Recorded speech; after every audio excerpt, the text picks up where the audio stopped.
তোমরা সবাই জানো আমার সকালটা আমার সোনার মুখটা দেখেই শুরু হয়, আর সারাটা দিন ওকে দেখেই কেটে যায়।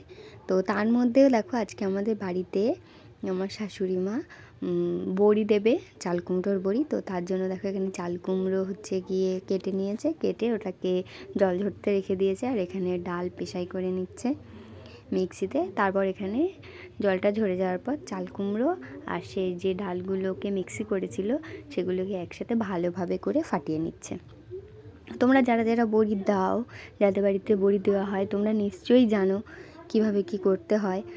তো আমার বাপের বাড়িতে কখনো বড়ি দেওয়া হয়নি, দিইনি, জানতামও না কিভাবে দিতে হয়। তো আমার শ্বশুরবাড়িতে এসেই আমি প্রথম জেনেছি। আগের বছর দিয়েও ছিলাম, আর এবছর তো পসিবল নয়, তাই আর দিতেও পারিনি। এখানে আমাদের বড় বৌদি আর আমার শাশুড়ি মা দুজন মিলে বড়ি দিচ্ছিল। খুব একটা বেশি বড়ি এবছর দিতে পারেনি, যেহেতু আমি তো কিছুই পারছি না, আর মার তো একা একাই সব কিছু করতে হচ্ছে।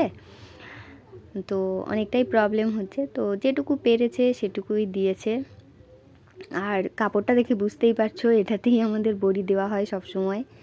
যখনই দেয় এটাকে আবার ধুয়ে মুছে রেখে দেবে, আবার পরের বছর এতে বড়ি দেবে।